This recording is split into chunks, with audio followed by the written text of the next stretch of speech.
Hi everybody, welcome back to Wellth Body Radio. I'm so glad you're listening.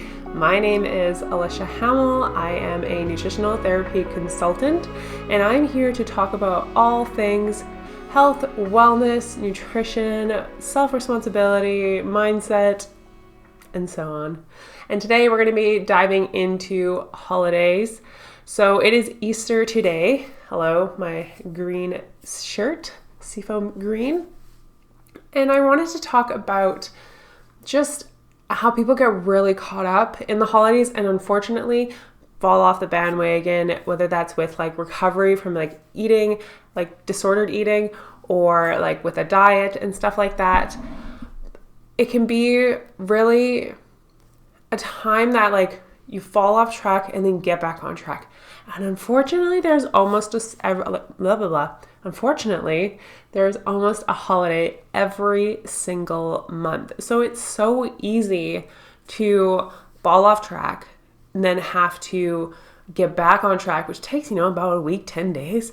And then you got like 2 weeks, maybe a little bit longer to get like really full force ahead. And then there's another freaking holiday.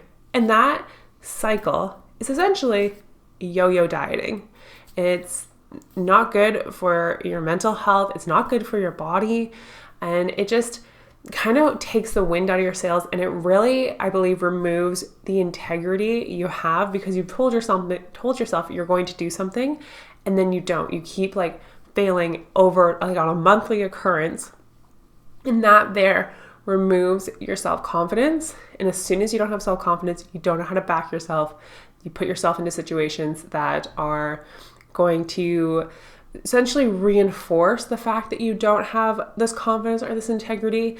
And then you just get down this awful, awful track of like negative self-talk, negative belief, never going to accomplish anything, poor me, depression, anxiety, so forth. So we are going to, I have to stop doing that. I always say so to start a new thought. It's like literally how my brain works.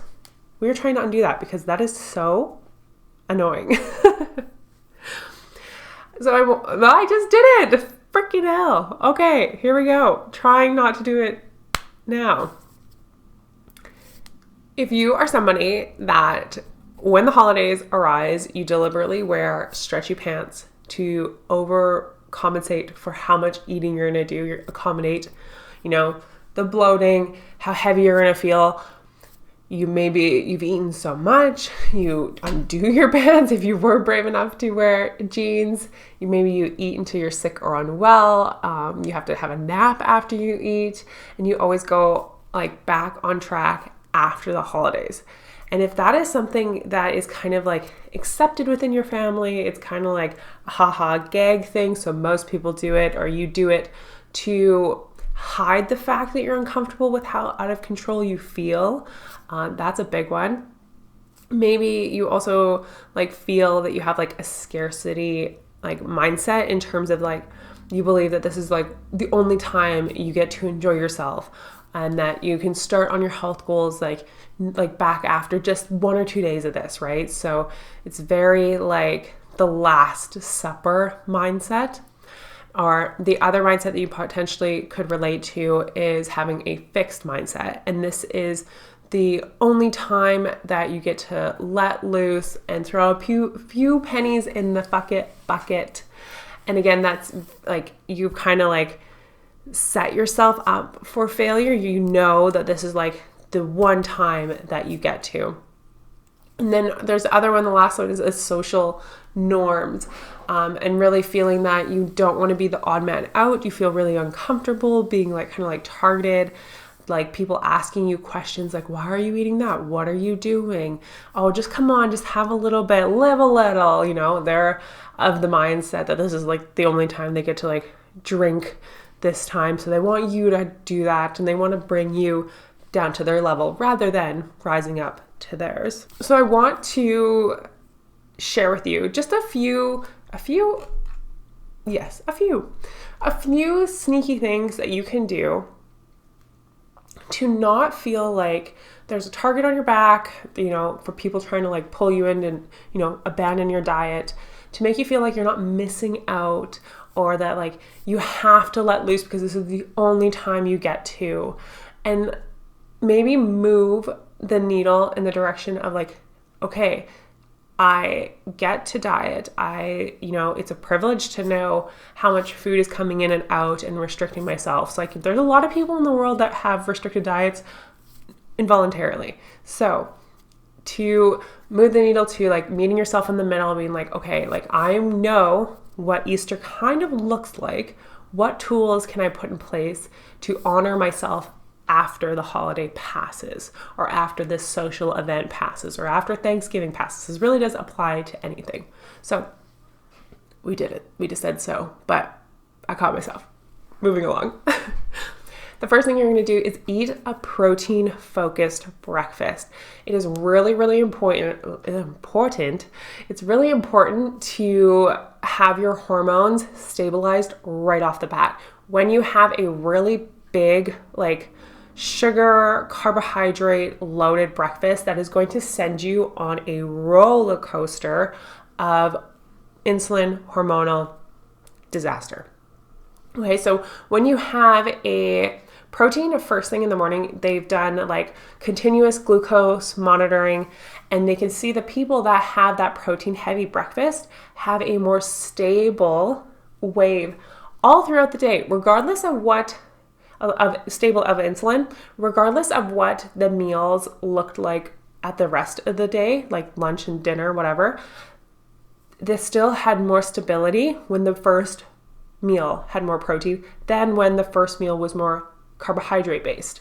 So when the first meal was carbohydrate based, the other meals, lunch and dinner, also had like greater fluctuations in insulin response.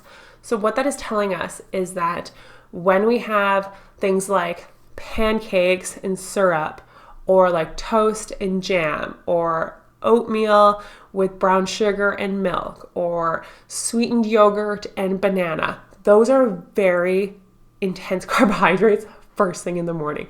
Most of them are simple carbohydrates. Even your oats, a lot of people are getting quick oats because they cook faster. That fiber has been pressed. It's already, like, for lack of a better description, halfway processed so your body can absorb it quicker. And that gets all that sugar, because carbs are sugar, they're fuel, gets absorbed into the bloodstream very quickly. And again, that's why you see that big spike of energy, and then you feel that big crash. And that's where like the afternoon coffee comes in, and eating more snacks and eating snacks, but that's a topic for a different day.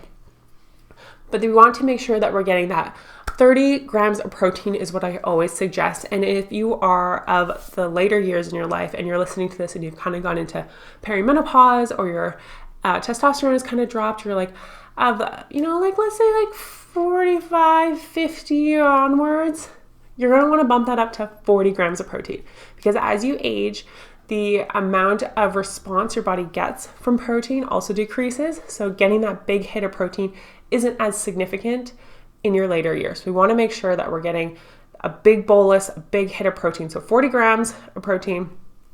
If you're of your younger years, 30 grams of protein is just a great approach. So we want to eat things like, okay, actually, let's do this. 30 grams of protein looks like the following: 5 whole eggs. Gosh, words are hard. That also could be like 5 whole egg whites as well.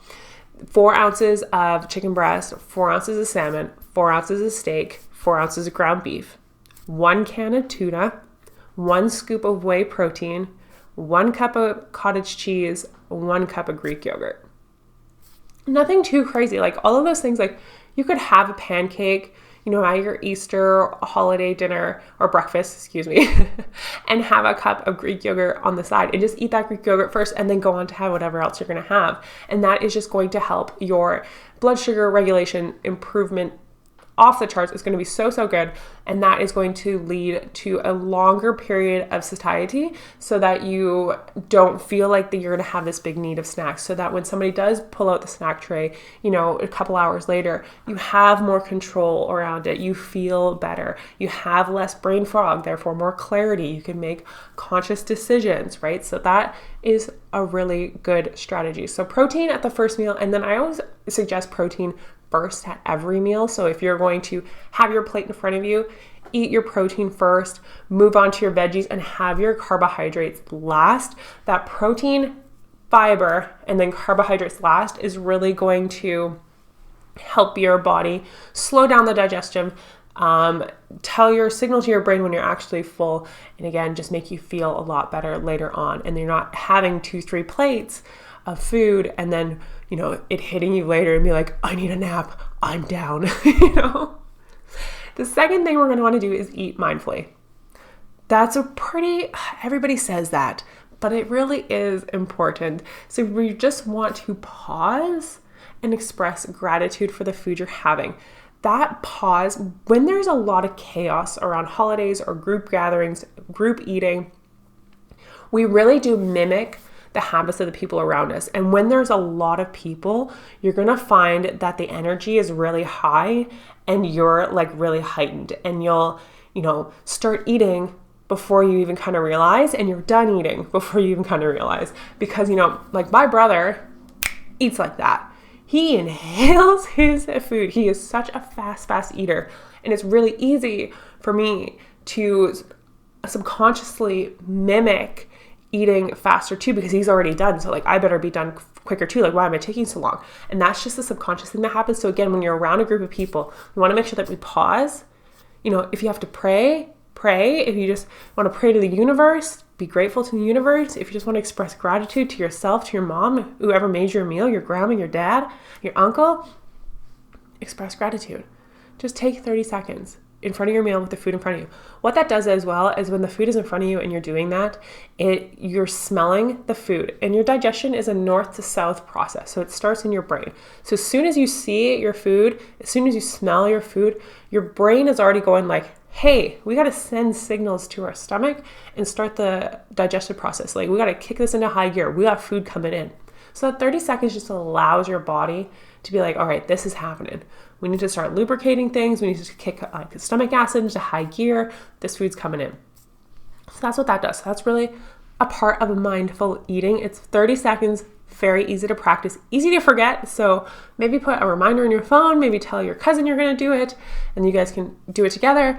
But yeah, just try to remember that one, because it will help a lot more than you think it will. Oh yeah, the next point I put was watch that you're not overeating, because the person next to you is eating at such speed. So there, I was going to talk on that, so I'm already one step ahead of myself. The next thing is going to be, when it comes to mindful eating, is chew, and chew your food some more. It's really important because, like I said, the digestion starts from a north to south. So it starts with your eyes, your smelling, and then your mouth.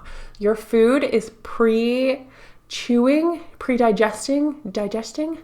in your mouth, and then we swallow it. So we want to make sure that we're not swallowing, because we're eating so fast, because your brother is eating so fast, large pieces of food, because that's going to be, again, really hard on the digestion. That's where you get that bloating, that distension.